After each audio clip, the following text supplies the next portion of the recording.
आज की इस कथा में सभी श्रोताओं का कोट कोट नमन एवं वंदन। मैं आज उस कहानी को सुना रहा हूँ आप लोगों को जो भगवान कृष्ण के संबंध में है। भगवान कृष्ण से बहुत ही अनन्य प्रेम था लोगों को। बताते हैं जब बहुत छोटे थे वो, तो उनकी माता यशोदा ने उन्हें कुछ डांटा और ये कहा, अरे कन्हैया तुम कहाँ जाते रहते हो, कहाँ जाते हो, क्या करते हो तुम, हमें बताओ पहले तुम क्या करते हो। ऐसी बातें कर रही थी। बताते निकट के ही पास में उनके घर से थोड़ा ही दूर पे एक प्रजापति का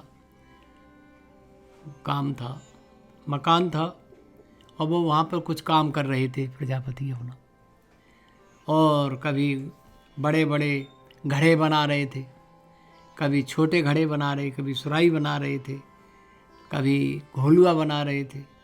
उस दिन उनका नंबर जो था बड़े बड़े घड़े बनाने का था। उन्होंने बड़े बड़े घड़े बनाए। बताते हैं कि वो कुम्हार जो था बहुत ही बड़े कोमल और विनम्र हृदय का था। जब कन्हैया जी उसके पास पहुँचे तो कन्हैया जी ने कहा, अरे प्रजापति तुम क्या कर रहे हो, आज तुम मेरी रक्षा करो। उन्होंने कहा, क्या? कि मैया मुझे मारने आ रही है, मुझे छिपा दीजिए कहीं। तो उन्होंने एक बड़ा सा घड़ा लिया और उसमें उन्हें उनसे ढक दिया बड़े घड़े से। कन्हैया जी जो थे छोटे थे, कन्हैया जी उसमें घड़े में बैठ गए। माँ आई, माँ ने पूछा आकर के, अरे प्रजापति यहाँ हमारा कन्हैया तो नहीं आया है। उन्होंने कहा, माता यहाँ कन्हैया नहीं आया है, आएगा तो बता देंगे आपको हम, अभी तो हमें दिखाई दिया नहीं है। जब माता ने इधर उधर देखा तो यशोदा माता वहाँ से वापस हो गई और कन्हैया जी ये सब बात अपने घड़े में सुन रहे थे। जब घड़े में सुनते सुनते उन्होंने जान लिया कि मैया हमारी वापस चली गई है, तो उन्होंने फिर घड़े में से आवाज़ लगाई, अरे प्रजापति हमें निकालो। उन्होंने कहा, प्रजापति ने कहा, निकालेंगे तो, लेकिन एक वायदा करो हमसे, वायदा निभाना पड़ेगा तुम्हें। वो कौन सा? कि जैसे हम आपको घड़े से निकालेंगे तो हमें कभी भवसागर से भी निकालोगे आप। उन्हें कहा, निकाल देंगे। वायदा है, पक्का वायदा? कि हाँ वायदा है। हमारे परिवार को भी निकालो। तो उन्होंने कहा, चलो दूसरा ये भी कर देंगे, तुम्हारा परिवार भी निकाल देंगे। तीसरा, जो हमारे सगे संबंधी है उन्हें भी भवसागर से पार करो प्रभु, सद्बुद्धि दो सबको।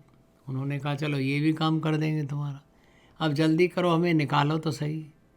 उन्होंने कहा, जैसे हम जल्दी कर रहे हैं प्रभु, ऐसे ही आप जल्दी करते हो जीव को निकालने के लिए संसार से।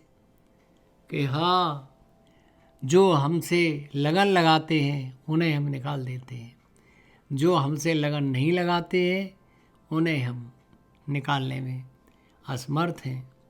हमें तो केवल उनका प्रेम चाहिए और कुछ नहीं। ऐसा कह करके प्रजापति से वार्तालाप हो ही रहा था।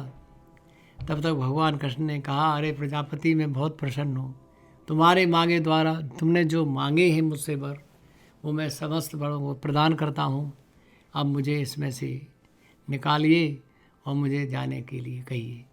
वो उसने घड़ा उठाया प्रजापति ने, भगवान कृष्ण जो थे निकल करके अपने घर चले गए। तो भक्त के बस में हैं भगवान। ऐसे ही कहते हैं कि एक बार सूरदास जी जो थे कहीं जा रहे थे और जा कर के एक अंधोले कुएं में जा गिरे। अंधोले कुएं में जा गिरे और भगवान का संकीर्तन करते हुए जा रहे थे।